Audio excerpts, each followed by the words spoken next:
అశ్వ సంవత్సరంలో కైలాస యాత్ర Shri Gayatri tours and travels 8977349696. Rajya Sabha అభ్యర్థులపై TPCC chief Mahesh Goud comments చేశారు. సోమవారం ఎయిర్పోర్టులో రాహుల్ గాంధీతో భేటీ జరిగిందని చెప్పారు ఆయన. రాహుల్ గాంధీ మరోసారి చర్చిద్దామని అన్నారని మహేష్ కుమార్ గౌడ్ చెప్పారు. రాజ్యసభ సభ్యుల ఎంపిక కోసం ఢిల్లీకి పిలుస్తామన్నారు. ఇక రాజ్యసభ రేసులో 16 మంది ఉన్నారని కూడా చెప్పారు మహేష్ గౌడ్. సామాజిక వర్గాల వారీగా 16 మంది పేర్లను ఇచ్చామని మహేష్ గౌడ్ చెప్పారు. సమర్థవంతమైన 4 బీసీలు రాజ్యసభ అవకాశం కోరుతున్నారని కూడా మహేష్ గౌడ్ చెప్పారు. రాష్ట్రం నుంచి ఒకరికా ఇద్దరికా అనేది రేపు తెలుస్తుంది అని కూడా చెప్పారు. జస్టిస్ సుదర్శన్ రెడ్డి రాజ్యసభ స్థానం అడగడం లేదని కూడా చెప్పారు. రేసులో ప్రధానంగా వంశీచంద్ రెడ్డి, వేం నరేందర్ రెడ్డి, జీవన్ రెడ్డి పేర్లు ఉన్నాయని కూడా చెప్పారు. సీనియర్ కాంగ్రెస్ నేత అభిషేక్ మను సింఘ్వి పేరుపై కూడా చర్చ జరిగినట్లుగా తెలుస్తోంది. దీనిపై మరిన్ని అప్డేట్స్ మా కరెస్పాండెంట్ సతీష్ అందిస్తారు. సతీష్, మహేష్ గౌడ్ ఇచ్చినటువంటి క్లారిటీకి సంబంధించి అంటే మరోసారి చర్చిద్దామని రాహుల్ గాంధీ చెప్పారు, అప్పుడు ఢిల్లీకి పిలుస్తామన్నారనేటువంటి మాట ప్రధానంగా ఉన్నటువంటి 3 పేర్లు అంటే జీవన్ రెడ్డి, అలాగే వేం నరేందర్ రెడ్డి, వంశీచంద్ రెడ్డి. అందులో జీవన్ రెడ్డి మాత్రం అసంతృప్త నేత, మిగతా వాళ్ళకేమో పర్టికులర్గా గతంలోనే హామీ అందింది అనేటువంటి వెర్షన్ కూడా వినిపిస్తుంది. ఏంటి, ఏ విధంగా చూడాలి ఈ పేర్లకు సంబంధించి, ఎలా ఉండబోతుందంటారు దీని మీద? ముఖ్యంగా రాజ్యసభ సీటుకు సంబంధించి రేపు ఎల్లుండి 5వ తేదీన లాస్ట్ నామినేషన్ ఉంటుంది కాబట్టి దానికి సంబంధించి ఒక క్లారిటీ వచ్చే అవకాశం ఉంది. 5 తారీఖు రోజున అసలు ఎవరు ఈ 2 సీట్ల లేకపోతే ఒక్క సీటా అనేది కూడా ప్రస్తుతం చర్చనీయాంశంగా మారింది. ఇప్పటికే మరి అభిషేక్ సింఘ్వి మరి నాకు ఈ సీటు రాజ్యసభ సీటు వద్దు అని చెప్పినట్లు కూడా కొంత సమాచారం అయితే వస్తుంది అఫీషియల్గా. సో ఏఐసిసి మాత్రం అభిషేక్ సింఘ్వికి ఇవ్వాలనేది వాళ్ళు కోరుతున్నట్లు తెలుస్తూ ఉంది. సో ఇది ఇలా పెడితే ముఖ్యంగా తెలంగాణ రాష్ట్రంలో ముఖ్యంగా ఒక్క సీటు పైన పెద్ద ఎత్తున చాలామంది ఆశావాహులు, కాంగ్రెస్ పార్టీ అంటేనే చాలామంది ఆశావాహులు ఉంటారు కాబట్టి ఇప్పటికే పెద్ద ఎత్తున ఒక 16 మంది లీస్టును కూడా ఇప్పటికే పంపించినట్టు తెలుస్తూ ఉంది. దాంతోపాటుగా ఈ 16 మంది లీస్టు కూడా మరొకసారి చర్చిద్దామని చెప్పేసి ముఖ్యంగా ఏదైతే మహేష్ కుమార్ గౌడ్ నేతృత్వంలో మొన్న ఏదైతే ఎయిర్పోర్ట్లో నిన్న కలిసినటువంటి దాంట్లో ఆయన చర్చించినట్టు తెలుస్తూ ఉంది. ముఖ్యంగా ఈ 16 మందిలో కీలక నేతలు ఎవరున్నారు, పార్టీ కోసం ఎవరు పనిచేశారు.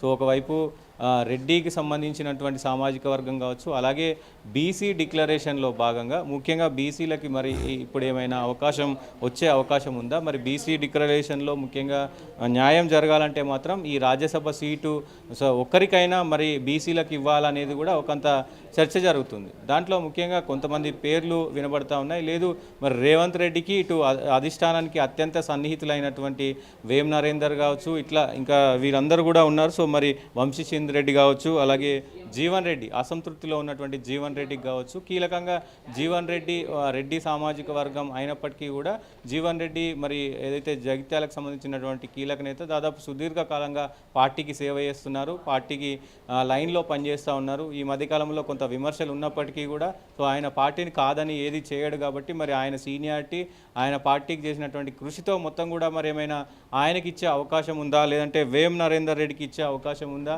సలహాదారుడుగా పనిచేస్తూ ఉన్నాడు ప్రభుత్వంలో. మరి ఆయనకు గతంలో కొంత మరి అంటే ఈ పదవులు వచ్చిన సమయంలో గతంలో మరి రేవంత్ రెడ్డి ఇక్కడ హామీ ఇచ్చినట్లు తెలుస్తూ ఉంది. వేం నరేందర్ రెడ్డికి ఏదో ఒక రాజ్యసభ సీటో లేకపోతే ఎమ్మెల్సీయో ఏదో ఇస్తానని చెప్పినట్టు కొంత చర్చ జరుగుతుంది. దాంతోపాటు వంశీచంద్ రెడ్డికి కూడా మరి గతంలోనే హామీ ఇచ్చినట్లు తెలుస్తూ ఉంది. సో చూడాలి అసలు ముఖ్యంగా మరి ఈ రెడ్డికి సంబంధించినటువంటి సామాజిక వర్గానికి మరొకసారి పదవి అంటగడతారా, మరి లేదంటే బీసీ నుంచి ఎవరైనా నేతలకి ఈ సీటు ఇవ్వనున్నారా అనేది కూడా ప్రస్తుతం చర్చనీయాంశంగా మారింది. బీసీల్లో మధు యాష్కి గౌడ్ ఉన్నారు, హనుమంతరావు ఉన్నారు, విహెచ్ హనుమంతరావు ఉన్నారు. వీళ్ళంతా సీనియర్ లీడర్స్ కూడా మరి గత చాలా రోజుల నుంచి కూడా పార్టీ కోసం పార్టీ స్టాండ్లో పనిచేస్తున్న వాళ్ళు వీళ్ళంతా కూడా. సో ప్రస్తుతం ఈ 2 సీట్లకు సంబంధించి కూడా సో మార్చి 5వ తారీఖున ఒక క్లారిటీ వచ్చే అవకాశం ఉంది. సో మళ్ళొకసారి మరి ఢిల్లీకి రావాల్సిందిగా అటు మహేష్ కుమార్ గౌడ్కి మరి చెప్పిన పరిస్థితి అయితే కనబడతా ఉంది. చూడాలి అసలు మరి ఎవరికి ఇస్తారు ఏంటి. బీసీ డిక్లరేషన్ కనుక ఒకవేళ బీసీ డిక్లరేషన్ కనుక ముందుకు తీసుకెళ్లాలి అనుకుంటే మాత్రం బీసీలకే ఇచ్చే అవకాశం అయితే పర్టికులర్గా కనబడుతుంది. మురళి, రైట్. అంటే ఏ విధంగా చూడాలంటారు? మరికొందరి పేర్లు కూడా తెర మీదకి వస్తున్నటువంటి పరిస్థితి. కొందరు నేరుగా సరే రాష్ట్రంతో సంబంధం లేకుండా నేరుగా అధిష్టానంతోనే సంప్రదింపులు జరిపి మా పేర్లు ప్రధానంగా పరిశీలించండి, రాకరాకొచ్చినటువంటి అవకాశం కింద కూడా దీన్ని భావిస్తున్నటువంటి పరిస్థితి. ప్రధానంగా వారిలో సీనియర్లు ఎక్కువగా ఉన్నారనేటువంటి వెర్షన్ ఉంది కదా, దీనికి సంబంధించి ఎలాంటి అప్డేట్స్ ఉన్నాయి Satish?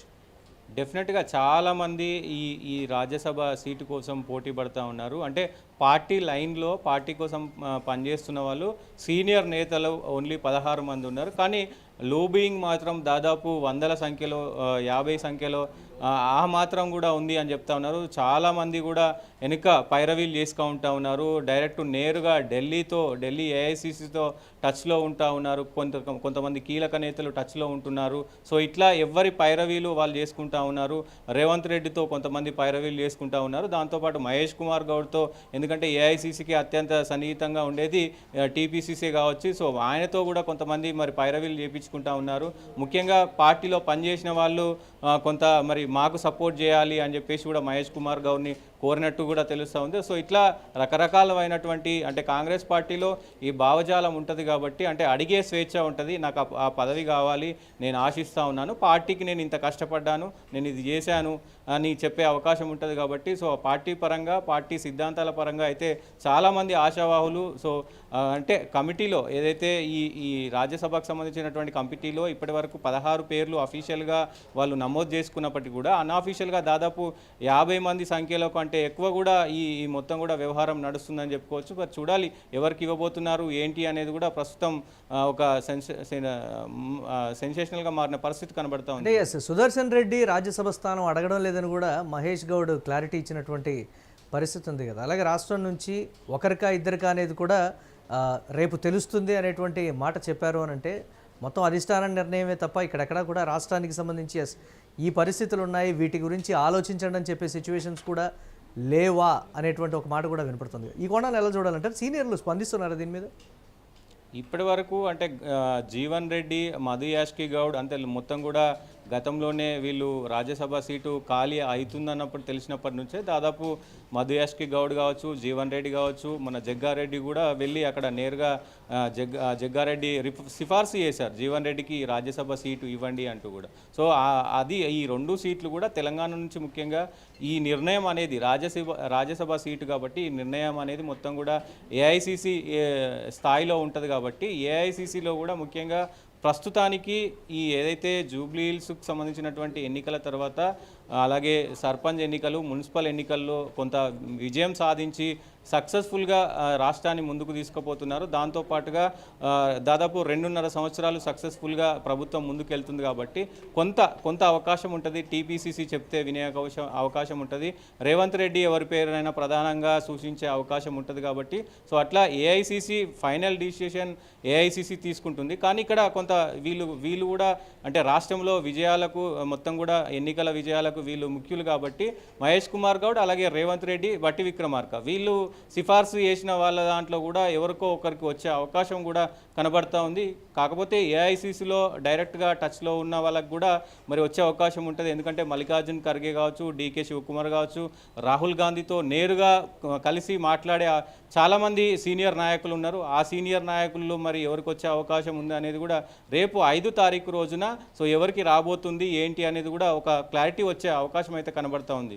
Right, thanks for updates Satish. ఇక మహేష్ కుమార్ గౌడ్ కొన్ని కీలకమైనటువంటి కామెంట్స్ కూడా చేశారు. దీనికి సంబంధించి రాజ్యసభ సభ్యులకు సంబంధించి కావచ్చు, లేకపోతే ఆ అభ్యర్థుల మీద ఆయన చేసినటువంటి కామెంట్స్ కూడా ఒకంత వైరల్ అవుతున్నాయి. సోమవారం ఎయిర్పోర్టులో రాహుల్ గాంధీతో భేటీ జరిగిందనేటువంటి మాట చెప్పారు ఆయన. అలాగే రాహుల్ గాంధీ మరోసారి ఈ అంశం మీద చర్చిద్దాము, ఇప్పుడే కాదు అని కూడా చెప్పినట్లుగా తెలుస్తోంది.